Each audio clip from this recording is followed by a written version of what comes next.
माता की जय। नमस्कार दोस्तों, मेरा नाम रेवा है। केजरीवाल की कंपनी के गद्दारों की एक और दास्तां मैं आज आपको सुनाती हूं। अरविंद केजरीवाल के गुर्गे और दिल्ली अल्पसंख्यक आयोग के अध्यक्ष जफरुल इस्लाम ने हम हिंदुओं और हिंदुस्तान को धमकी दी है। कहा है कि अगर भारत के मुसलमानों ने अरब देशों से तुम्हारी शिकायत कर दी तो वो तूफान आएगा कि तुम उसे झेल नहीं पाओगे। क्या मजाक की बात की है इन्होंने। सबसे पहले तो मैं जफरुल इस्लाम से कहना चाहूंगी कि तुम अनपढ़ जाहिल गवार नहीं हो, तुम सन की पागल हो। आसमानी ख्वाब देख रहे हो, आसमानी किताबों में जी रहे हो। मैं ऐसा इसलिए कह रही हूं कि सबसे बड़ी बात, अरब देश के मुसलमान, अरब देश तुम्हें एक सच्चा मुसलमान मानते ही नहीं है, क्योंकि हकीकत तो यही है कि तुम धर्मांतरित हो, हिंदू से मुसलमान बने हो और तुम्हारे रगों में भी हिंदुओं का ही खून बह रहा है, रक्त बह रहा है। हम सनातनियों में एक कहावत है, एक पंक्ति कही जाती है कि मन से रावण जो निकाले, मन से रावण जो निकाले, राम उनके मन में है। तो मियां जफरुल इस्लाम, आप भी अपने मन के रावण को निकालें और श्री राम के चरणों में जाए और सच्चाई को स्वीकार करें। रही बात आपके धमकी की, तो मैं आपको याद दिला दूं 1971 का युद्ध। 1971 का युद्ध तो आपको याद ही होगा, जब भारत ने पाकिस्तान को पटक पटक कर पीटा था, पटक पटक कर धोया था और इतना मारा था, इतना जुतियाया था कि पाकिस्तान के फाड़ के दो टुकड़े हो गए थे। जब यह युद्ध शुरू हुआ, शुरुआत से लेकर युद्ध के अंत तक, सिर्फ अरब देश ही नहीं, विश्व के सारे इस्लामिक देश पाकिस्तान के पक्ष में थे, समर्थन में थे। लेकिन तुम ही बताओ, इन इस्लामिक देशों ने, इन अरब देशों ने भारत का क्या उखाड़ लिया।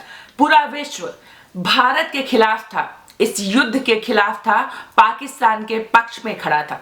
लेकिन भारतीय सेना ने पाकिस्तान को इतना जुतियाया था, इतना जुतियाया था कि जफरुल इस्लाम, तुम कभी ख्वाब में भी इस बारे में सोच नहीं सकते हो।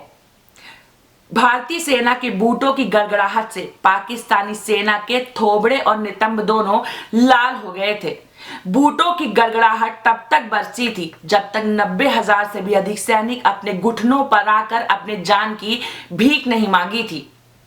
और हाँ, 1948, 1965 और 1999 को तो भूलना ही मत। उसे एक बार इतिहास उठाकर देखो कि तुम्हारे इन अरब देशों के होने के बावजूद, इन 56 इस्लामिक देशों के होने के बावजूद पाकिस्तान का क्या हाल हुआ था, क्या हश्र हुआ था। जमरूल इस्लाम, ये तो रही मियां भारत की बात। इजराइल एक छोटा सा देश है, लेकिन वह फिर भी इन अरब देशों के सर पर नंगा नाच करता है। वह जब चाहे फलस्तीन को जुतियाता है, वह उसे अपने जूतों की नोक पर रखता है। लेकिन ये अरब देश, ये 56 इस्लामिक देश बैठकर तमाशा देखते हैं, उसका कुछ भी बिगाड़ नहीं पाते, उसका एक रोआ तक उखाड़ नहीं पाते हैं। एक बात कान खोलकर सुन लो कि विश्व में सेना शक्ति प्रदर्शन में भारत चौथे नंबर पर है और इजराइल 18वें नंबर पर है। जब एक छोटा सा देश तुम अरब देशों के सर पर नंगा नाच कर सकता है, तो सोचो जिस दिन भारत की सेना का माथा टनक गया, उस दिन तुम्हारा और इन इस्लामिक देशों का क्या हश्र होगा। एक बात मियां कभी भूलना नहीं, हम सनातनी हैं, हम राम और परशुराम दोनों को पूजते हैं, हम शस्त्र और शास्त्र दोनों का ज्ञान रखते हैं। हम राम की तरह मर्यादा में जीना भी जानते हैं और परशुराम जी की तरह खड़ग उठाना भी जानते हैं। इसलिए हमें ये खोखली धमकी ना दी जाए। अच्छा होगा कि आप मर्यादा में रहें, आप शांति फैलाने का काम करें, शांति भंग करने का काम कतई ना करें। क्योंकि अगर आप धमकी दे सकते हैं तो हम धमकी देने का प्रयास नहीं करेंगे, हम सच करके दिखाएंगे। इसलिए मर्यादा में रहें और हमें भी मर्यादा में और शांति से जीने दें।